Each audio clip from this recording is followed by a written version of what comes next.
게타로보의 작가 이시카와 켄의 허무전기 스토리 요약 영상 첫 번째 편입니다. 허무전기는 여러 만화들을 한데 묶고 만든 만화이기 때문에 그 구성이 읽는 이로 하여금 다소 불편한 점이 있습니다.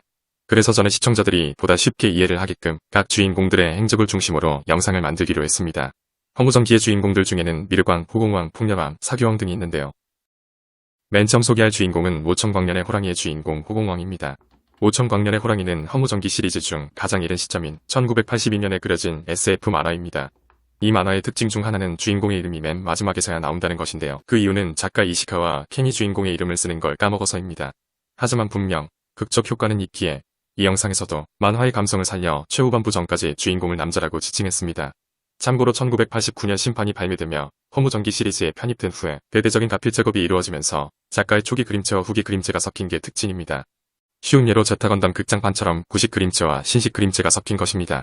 서론이 너무 길었습니다. 만화에 대한 자세한 얘기는 설명란에 적었으니 궁금하시면 그걸 읽으세요. 잘 알려지지 않은 만화라 많은 설명을 하다보니 부득이하게 영상을 길게 만들었습니다. 볼 사람만 보세요.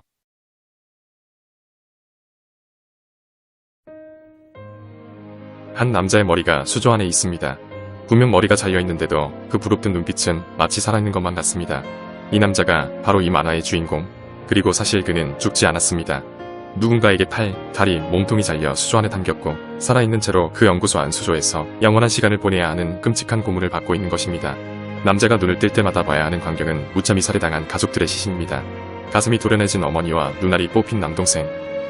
오즈 분시당한 남자는 그렇게 고독한 지옥 속에서 무수한 나날 동안 자신을 이꼴로 만든 자들에게 복수의 다짐을 하고 있었습니다. 그런 어느 날 남자는 잘려져 나가 다른 수조에 있는 한쪽 팔이 꿈틀거린 것을 목격하는데요. 움직여달라는 자신의 염원에 반응한 그 손, 분명 착각이 아니었습니다. 이대로 죽어버릴까 보냐 살아남아 주겠어.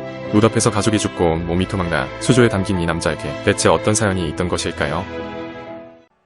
시간은 과거로 거슬러 올라갑니다. 메두사계 우주에 살고 있는 주인공은 어릴 적 과학자인 아버지와 함께 어떤 행성에 이민을 갔었습니다. 그 행성에는 야고족이 살고 있었는데 문명이 덜 발달한 그들은 과학력이 뛰어나진 않지만 부지런하고 순박한 소수민족이었습니다. 주인공의 가족은 그런 야고족들과 평화로운 나날을 보내기 위해 그 행성에 간 것이었습니다. 그러던 어느 날 의문의 세력이 야고족의 행성을 습격했습니다. 그들은 중성자탄이라는 진보된 신무기를 사용해 그 별의 야고족들을 무참히 학살해버렸습니다. 그들은 마치 다른 우주에서 온 인간인 것 같으면서도 인간이 아닌 생명체 같아 보였습니다. 그리고 그 의문의 세력은 주인공과 그의 가족들을 사로잡습니다. 하지만 주인공의 아버지 우르가 템마 박사는 그들이 행성을 습격한 시점에는 이미 다른 곳에 가 있었습니다. 오직 주인공과 그의 동생, 어머니만이 사로잡혔을 뿐이었습니다. 그들이 행성에 무자비한 습격을 가한 까닭은 템마 박사를 찾기 위함이었습니다. 주인공의 아버지 템마 박사는 뉴플라톤이라는 신비한 광석 연구의 권위자였습니다. 뉴플라톤 광석을 활용하면 무한동력에 가까운 에너지를 만드는가 하면 행성 간 전쟁에 쓰일 무기도 만들 수 있었습니다. 그들에 의하면 지금 우주에서 벌어지고 있는 전쟁은 바야흐로 중요한 국면을 맞이하고 있었고 광맥의 위치를 알고 있는 박사가 반드시 필요했던 것입니다. 이 행성을 쑥대밭으로 만든 의문의 세력과 손잡은 자들이 있었는데요. 바로 은하에서 벌어지고 있는 전쟁을 부추기고 있던 무기상인과 군수업체 관계자들이었습니다. 무기상인과 군수업체 관계자들은 템마 박사의 행방을 알아내기 위해 그의 아들인 주인공을 끔찍하게 고문하기 시작했습니다. 주인공에게 자백액을 투여해 모든 정보를 토해내도록 하려는 것이죠. 하지만 주인공은 뜻밖에도 보통의 인간을 뛰어넘는 정신력을 가지고 있었기에 전혀 입을 열지 않았습니다. 그래서 그들은 주인공에게 자백을 받아내기 위해 더 강력한 자백제를 투여하기로 하는데요. 그런데 어찌된 일인지 주인공이 그 자백제를 노려보기만 했는데도 그것이 파괴되는 것이었습니다. 초능력의 일종, 염력이었죠. 주인공이 순간 보여준 힘에 흠칫 놀라는 그들. 자백제가 통하지 않자 무기상의 하수인은 주인공 남자의 입을 열게 하기 위해 한 가지 끔찍한 방법을 고안합니다. 그것이 바로 오체불시를 해버려 수조에 담가버린 것이었죠. 그리고 그들은 남자 앞에서 그의 가족들을 죽여버리며 계속 캐물었습니다. 우르가류, 박사는 어디 있나? 박사의 힘이 필요해. 박사는 어디에 있는 거냐? 그렇게 남자는 머리가 잘린 채 이 행성에 홀로 버려진 것이었습니다. 언젠가 행성의 참혹한 실상을 듣고 은하연방의 조사요원들이 찾아온 적이 있었지만 연방 조사요원들은 남자를 괴물로 착각해 종을 겨누었습니다. 위협을 느낀 남자는 본능적으로 염력을 사용해 그들을 그만 모두 죽여버리고 말았습니다. 본의 아니게 벌어진 끔찍한 일. 그러나 이것만은 분명했습니다. 남자의 염력이 하루하루 점점 강해지고 있다는 것 말입니다. 그러던 어느 날 또 하나의 우주선이 행성에 착륙하는데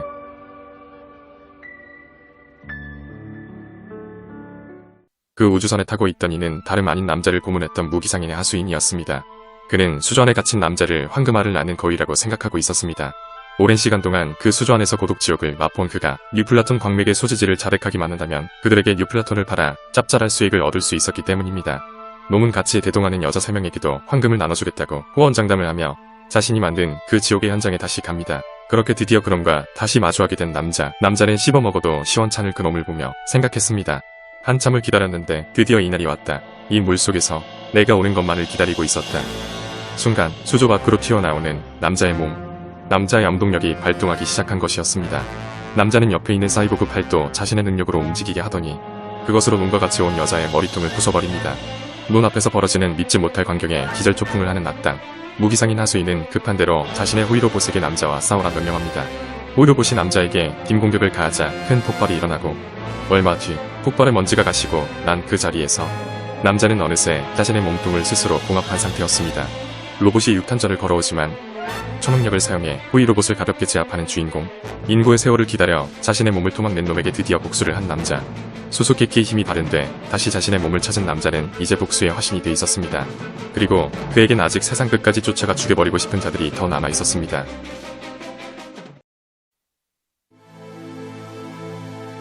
메두사 우주의 어느 외딴 행성. 이 행성은 온종일 천둥번개가 치는 환경을 가지고 있었습니다. 때문에 이곳은 종종 우주의 적들이 우주경찰의 눈을 피하는 도피처로 쓰이곤 했는데요. 이 우주의 적들도 그런 해적들 중 하나였습니다.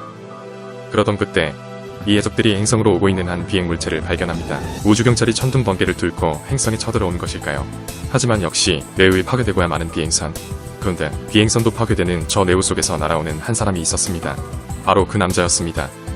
단숨에 해적 기지의 대문을 폭파하며 해적 소굴로 들어가는 주인공. 주인공이 해적 소굴로 들어온 이유는 단 하나, 그들의 선장인 골드런을 만나기 위해서였습니다. 해적들은 호위로봇을 쳐다보기만 해도 초능력으로 제압해버리는 주인공의 힘에 지려버리고 그를 자신들의 캡틴에게로 순순히 안내해줍니다. 그런데 캡틴 골드런이란 자는 하필 주인공이 찾아온 이때 수면을 취하는 중이었습니다. 그는 보통의 사람들과 다른 종족, 자고 일어나는데 보통의 사람들보다 더 많은 시간이 걸린다는 것이었습니다. 하지만 주인공은 지금 당장 만나야 한다며 두께 20cm로 돼 있는 선장실의 특수합금 현관문을 주먹 한 방으로 날려버립니다.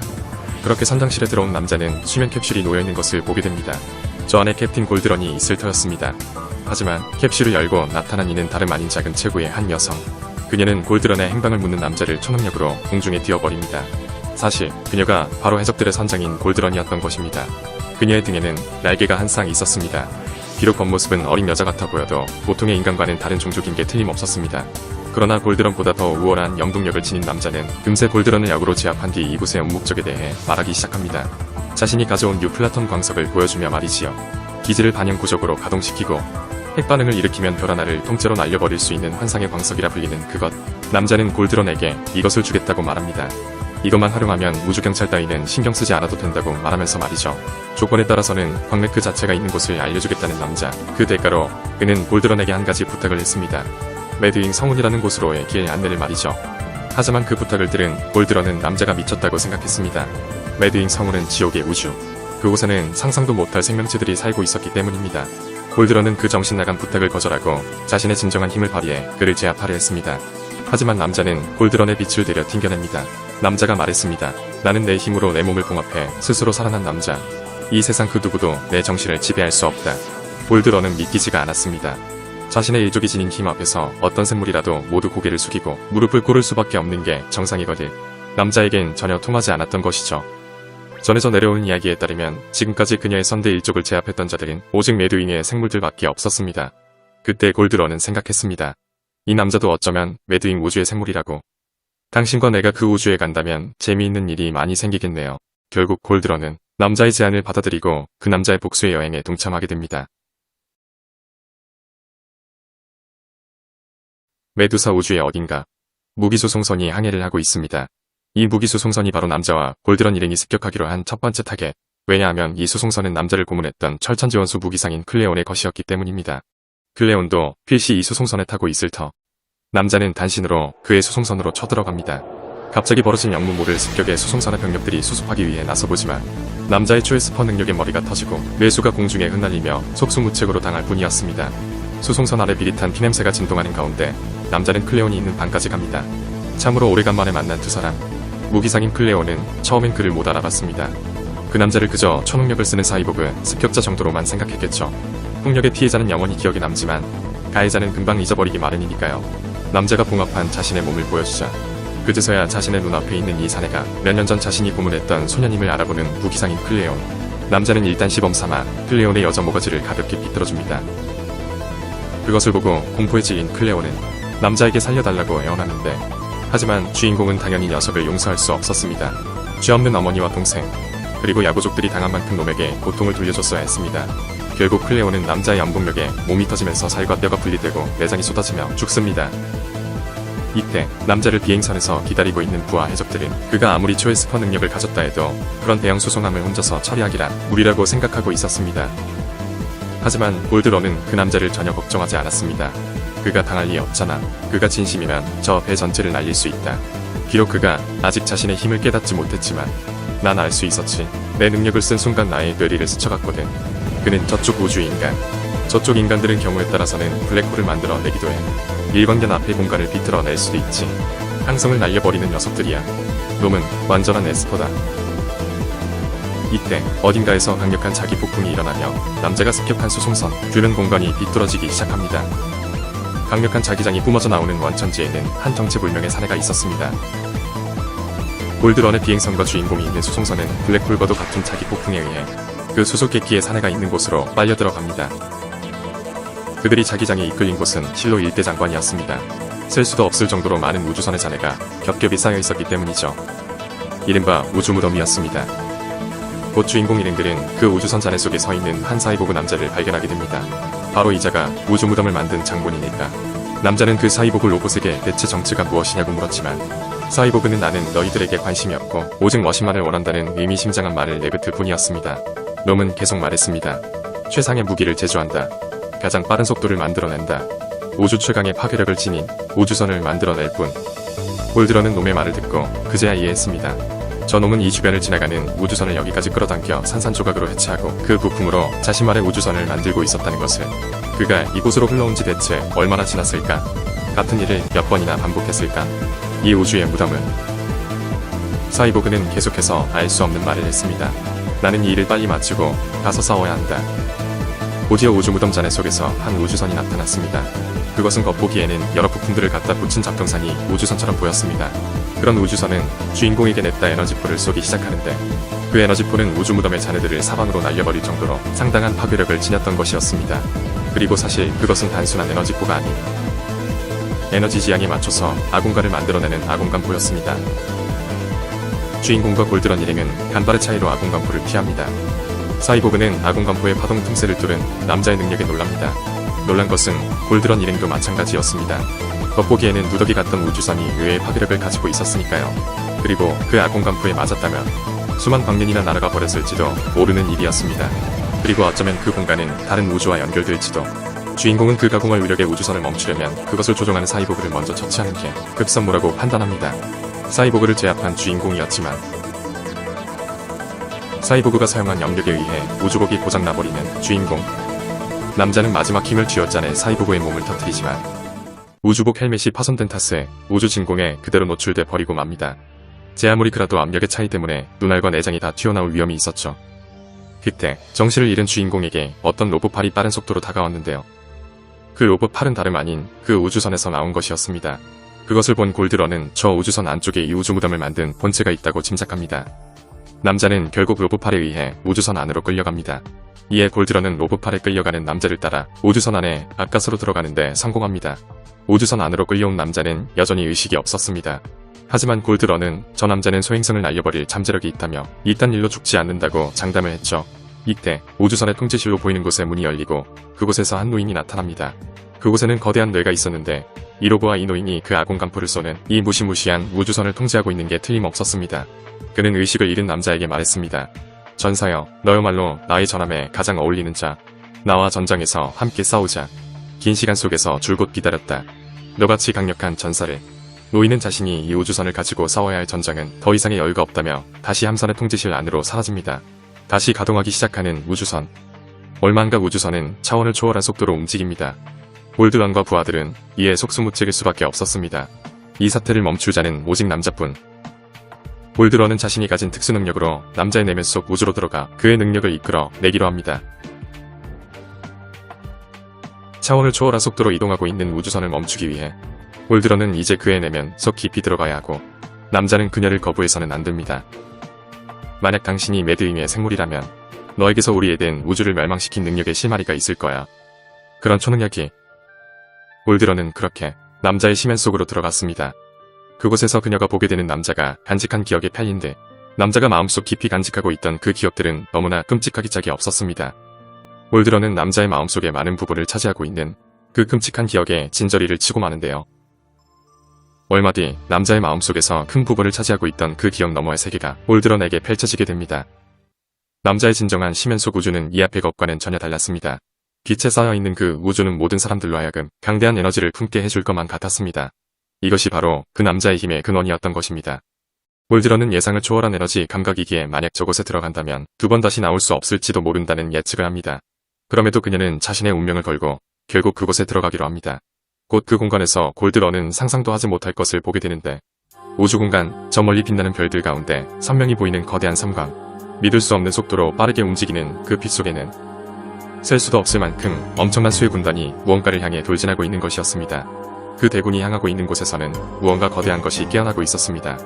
아니, 그것은 깨어나고 있기보다는 태어나고 있다는 표현이 알맞았습니다. 잉태한 생명이 나오는 문과 흡사한 그 그로테스크한 모습을 보면 말이죠. 군단은 그 엄청난 크기의 생명체가 눈을 떼는 것을 필사적으로 막으려는 듯 보였습니다. 태어나며 별들을 먹고 있는 그 거대한 생명체를 보고 골드런이 소리쳤습니다. 저 거대한 생명체는 설마 신? 아니, 이런 그상한 것이 우리의 신일 리가 없어. 인정 안 해. 인정 안 해. 이윽고 그 거대한 생명체의 공간에 들어온 군단은 공격을 가하기 시작하는데요. 골드런은 이 장대한 광경을 보며 이것은 필시 신들의 전쟁이라고 생각할 수밖에 없었습니다. 그런데 그 생명체를 공격을 하던 군단의 선봉이 순식간에 전멸해버립니다. 압도적인 힘의 차이가 나기에 뒤따라오는 자들도 모두 증발해버리는데요. 골드런이 울며 외쳤습니다. 그만둬. 너희들은 이길 수 없어. 저놈은 별을 삼키는 마물이야. 어째서 이렇게까지 싸우는 거야. 앞서 공격을 하던 군단의 무리가 모두 전멸했음에도 군단의 나머지 병력은 그 마물에게 계속 처절한 공격을 가했습니다. 그리고 곧 골드런은 그 군단의 중심에서 강력한 파동을 느낍니다. 그것은 호랑이의 모습을 가진 거대한 힘을 지닌 존재, 이 군단을 이끄는 자였습니다. 별들을 먹는 마물에 맞서는 호랑이 군단을 이끄는 자.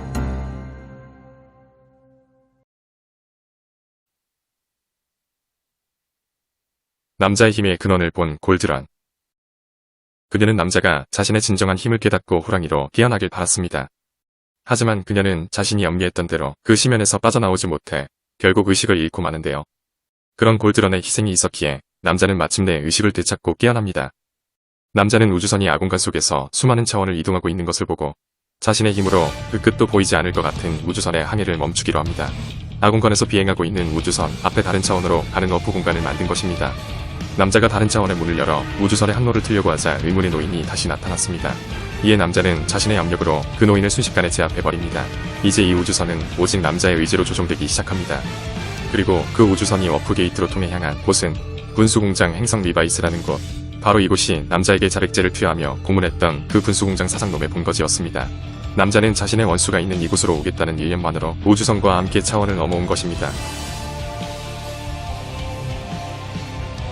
도시의 상공에 나타난 우주선은 공장 빌딩에 들이박아 있는 대로 부숴버리기 시작했습니다. 그 우주선은 엔진이 꺼진 상태, 온전히 남자의 초능력만으로 움직이고 있었습니다. 군수공장 사장은 저 가공할 힘을 지닌 남자를 처음엔 못 알아봤습니다. 그러면서도 남자의 얼굴이 어딘가 낯이 있다고 생각했죠. 아무튼 이 근처 은하에서 가장 큰 병기 공장을 자랑하는 이곳도 만만치 않은 전력을 지니고 있었습니다. 그들은 침입자를 제압하기 위해 전투 로봇을 출동시키지만 남자는 그 로봇들을 자신의 초능력으로 너무나 쉽게 격파해버립니다. 그리고 군수공장 본부에 그대로 처박히는 우주선. 한편 어느 저남 행성 리바이스가 습격을 받았다는 보고를 받는 이 남자. 몇 년 전 남자를 고문했던 의문의 세력 중 한 사람입니다. 만화에서는 딱히 이름이 안 나오기에 편의상 신게타에서의 이름인 지국전으로 부르겠습니다. 보고의 내용은 습격받은 곳에서 뉴플러톤 반응이 나온다는 것이었습니다. 그리고 그 반응이 계속 상승 중이라는 것. 지국전은 서둘러 전함의 궤도를 행성 리바이스로 잡습니다. 그곳은 단순히 군수공장이라 뉴플러톤 반응이 없을 터인데 그곳에서 뉴플러톤과 동등, 아니 그 이상의 에너지를 뿜어내고 있다면 우주전쟁의 전황이 급변한다는 이유였습니다. 군수공장 본부에 쳐들어간 남자는 자신의 초에스퍼 능력으로 그곳의 병력들을 간단히 제압해 나가고 있었습니다. 그 강력한 사이오닉 능력에 의해 먼 거리에 있는 군수공장 사장의 눈이 멀 정도였습니다. 지금의 남자에게서는 중성자 폭탄 수준의 엄청난 에너지가 감지되기까지 합니다. 사장은 저 남자를 보고 일찍이 자신이 같이 일했던 그자들을 떠올릴 수밖에 없었습니다. 이 우주에 저런 힘을 가진 생물은 바로 신의 군단이라는 자들밖에 없었으니까요. 신의 군단이란 우주를 하나로 묶으려는 우주 최강의 군단. 그들은 매드윙 우주에서 왔다고 알려진 생물. 한 사람의 힘으로 별 하나를 불꽃바다로 만들어버릴 수 있으며 심지어는 별을 창조하는 힘도 있었습니다. 그렇습니다. 주인공이 야구족과 평화롭게 살던 그 행성을 쑥대밭으로 만든 그들이 바로 신의 군단이었던 것입니다. 그런데 사장은 믿을 수 없었습니다. 그런 힘을 가진 자가 자신을 습격했고 알고 보니 그자는 몇 년 전 자신이 고문했던 그 소년이었던 것입니다. 자신의 인생을 망가뜨린 철천지 원수를 드디어 마주한 남자. 그는 놈이 동생의 귀와 눈을 도려내 자신의 눈앞에 보여준 그때를 똑똑히 기억하고 있었습니다. 남자는 그의 부하들을 먼저 다 터뜨려 죽여버립니다. 이제 남은 건 사장 한 명뿐. 남자는 찢어 죽여도 시원찮을 그놈을 대체 어떤 방식으로 죽여버릴지 갈피조차 터지지 않을 정도였습니다. 그때 그놈이 의미심장한 웃음을 지으며 말했습니다. 너의 별을 멸망시킨 그 사람들과 너는 그 사람들과 같은 피가 흐르고 있다. 자신이 그 철천지 원수들과 같은 피라니 남자는 그 말을 도저히 믿을 수 없었습니다. 그놈이 계속 말했습니다. 머리가 다르다는 거지. 나 하나를 죽이기 위해 관계없는 내 부하들을 모두 죽여놓고 후후 너는 분명 그들과 같은 피를 가지고 있다. 결국 남자는 도저히 용납할 수 없는 말을 늘어놓는 그놈을 죽여버리고야 맙니다. 자신이 놈들과 같은 피라니 자신이 가진 이 수수께끼의 힘이 발현한 까닭은 그 때문이었을까?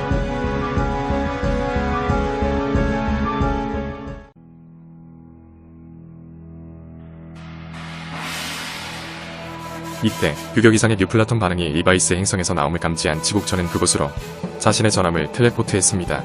우주선이 박힌 타워에서 방출되는 뉴플라톤 에너지는 계측 불능의 수준으로 계속 상승하고 있었습니다.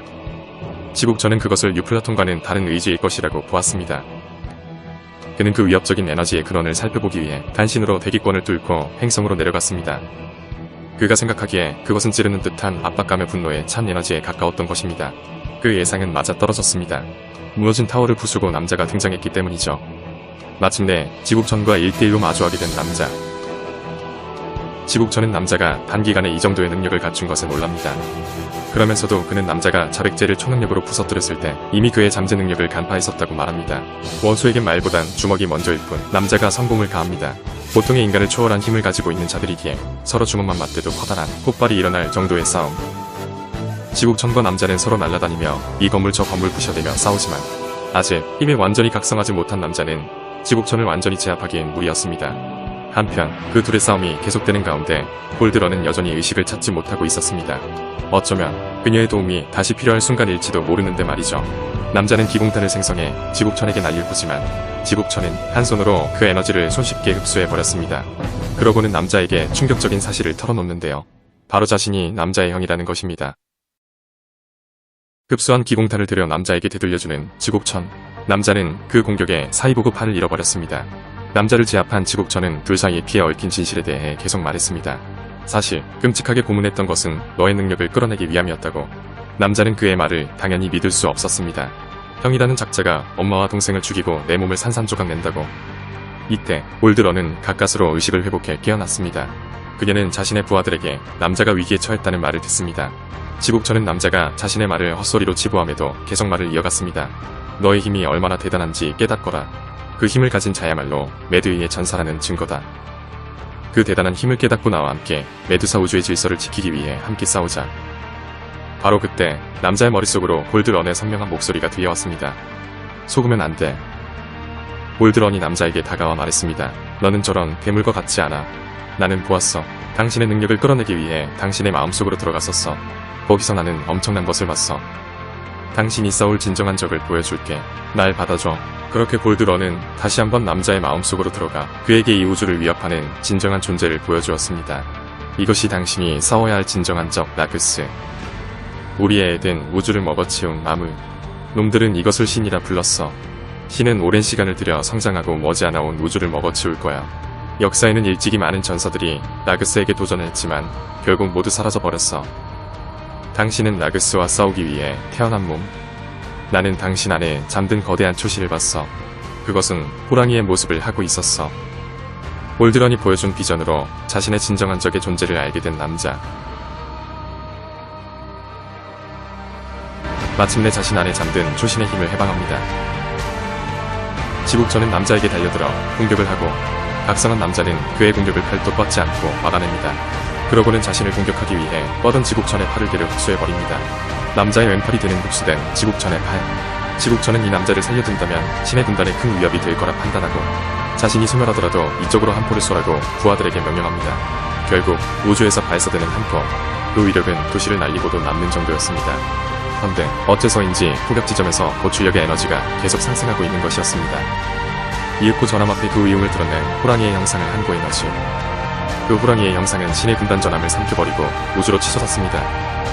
깨어난 호랑이의 포효. 이제 새로운 힘에 각성한 남자는 자신의 사명을 알게 됐습니다. 우주 최대의 위협인 라그스라는 적에 맞서는 사명을. 그 장대한 싸움을 하기 위해 그는 은하 곳곳에서 라그스와 싸울 동지들을 끌어모으기로 다짐합니다. 올드런을 아는 채 그 우주선을 타고 새로운 싸움을 시작하기 위해 떠나는 남자. 남자가 가야 할 전장은 이 우주선의 원래 주인이었던 그 노인이 말한 전장일 것입니다. 그렇게 이 우주선은 그 전장에서 싸울 것이고 남자와 함께 싸울 군단이 모이는 집결지가 될 것입니다.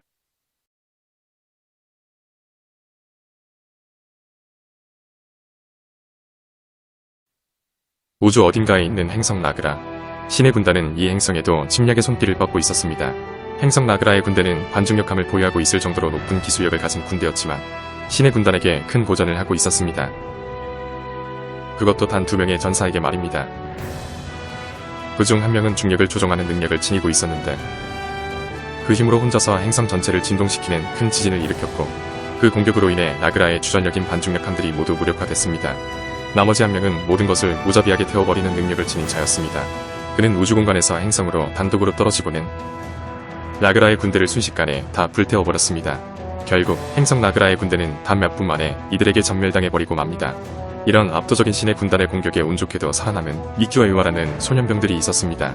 유마는 이 일방적인 전쟁을 도저히 이길 수 없다고 생각했죠. 이 전투에 무슨 의미가 있고 자신들이 싸우는 상대의 정체도 도무지 무엇인지 알 수 없었기 때문입니다. 그저 자신들은 징집된 소년병일 뿐 모든 것이 낯설고 두렵기만 했습니다. 그런 그때 미키와 유마는 저 멀리서 불길 속을 걷고 있는 신의 군단 전사들을 보게 됩니다. 자신들이 싸우는 적의 정체가 저런 괴물인 것을 알게 된 미키는 절망에 빠집니다. 설상가상으로 니키의 연인인 유마가 눈이 멀기까지 하는데 그렇게 신의 군단은 우주 곳곳을 무력화시키고 있었습니다. 신의 군단 지휘전함이 있는 곳. 전령이 승전 보고를 받는 한 사람. 주인공을 고문했던 바로 그 자입니다. 이 시점에 그들은 이미 주인공의 아버지 우르가 텐마 박사를 사로잡은 상태였습니다. 그들에게 육신이 속박된 박사는 신의 군단을 위해 뉴플라톤을 이용한 신무기를 만들어야 했습니다. 그렇게 뉴플라톤을 이용해 만들어진 무기는 역시 가공할 힘을 지니고 있었습니다. 그 신무기는 우주 에너지를 사이킹 능력으로 무한대로 끌어낼 수 있었던 것입니다. 텐마 박사는 신의 군단이 도대체 왜 그런 무기까지 사용해 우주를 파괴하는 건지 물었습니다. 그가 답했습니다. 이 우주는 그분이 만들어낸 것이니 망가뜨리는 것도 그분의 마음이다. 너희들은 보이지 않을 테지만 그분은 우주를 지배하고 있다. 텐마 박사는 그 말이 도저히 이해가 가지 않았습니다. 그들이 말하는 그 존재가 그만큼 우주를 만들어낼 정도의 힘이 있는데도 왜 또 그것을 스스로 파괴하려 하는지를. 그자는 자신 같은 하수인이 어찌 알겠냐 하면서도 계속 말을 이었습니다. 다만 어쩌면 그것은 그분의 게임 같은 걸지도 모른다. 만들 때는 만드는 재미가 있다.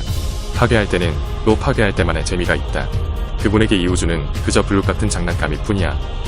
그저 재미로 파괴를 일삼는 한 존재에게 온 우주의 생명이 위협받고 있다니. 그 잔인한 진실에 텐마 박사는 놀랄 수밖에 없었습니다. 그래도 박사는 이런 절망 속에서 한 가닥 희망을 버리지 않고 있었습니다.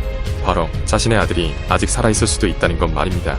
신의 군단은 박사의 아들을 그저 아등한 호모사피엔스가 낳은 아이 정도로 치부했지만 박사의 생각은 달랐습니다. 호랑이가 움직이기 시작한다. 어쩌면 이 새로운 블록이 우주를 지켜줄지도 몰라. 다시 행성 라그라. 신의 군단은 행성의 잔존한 생물들을 없애기 위해 생체병기를 투하했습니다.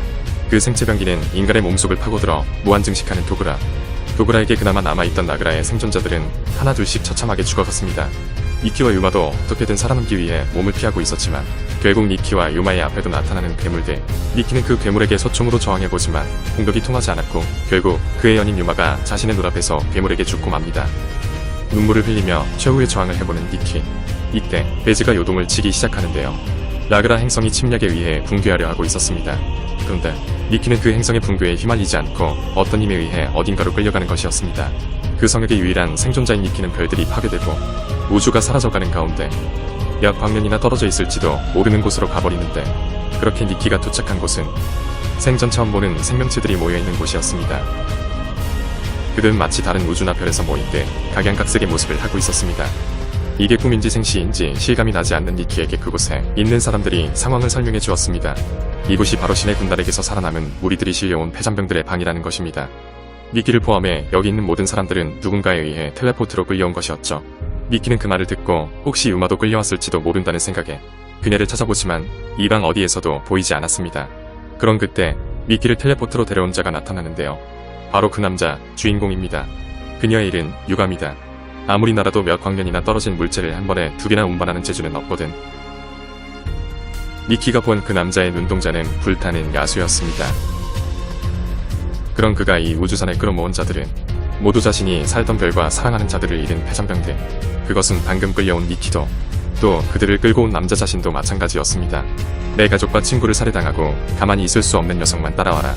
남자의 포효가 우주선 안을 꽉 채웠습니다. 이때 신의 군단 함대가 우주선을 감지하고 나타나는데요. 우주선에 끌려온 자들은 모두 남자를 따라 싸우기로 결심합니다. 니키는 그것을 보고 느꼈을 것입니다. 이 남자와 함께라면 여기 모인 자들은 더 이상 폐잔병이 아니라 거대한 운명에 맞서는 저항군이라는 것을. 니키가 남자에게 당신은 도대체 누구고 우린 당신을 뭐라고 불러야 하냐고 물었습니다. 나는 너희들과 마찬가지로 별의 가족들을 잃은 자. 부를 때는 호랑이라고 부르면 된다. 그래, 호랑이로 충분해. 다가오는 신의 군단 선봉에 맞서 우주복을 입지 않고 맨몸으로 우주 밖으로 나가는 호랑이. 니키는 그런 호랑이를 보고 놀라지만 볼드러는 저 녀석은 인간의 개념을 초월한 존재며 니키 너에게도 그 힘이 잠재돼 있다라고 말해줍니다. 이 함에 타고 있는 사람들은 모두 그렇게 호랑이에게 뽑힌 자들이라는 것입니다. 그에 대한 볼드런의 말은 과연 헛말이 아니었습니다. 그는 일격으로 적의 선봉을 모두 파괴해버린 것이었습니다. 이윽고 신의 군단 본대가 텔레포트를 해왔습니다. 그 전력은 PC 이 우주 일대를 휩쓸고도 남을 터였지만 그는 물러서지 않았습니다. 그리고 외쳤습니다.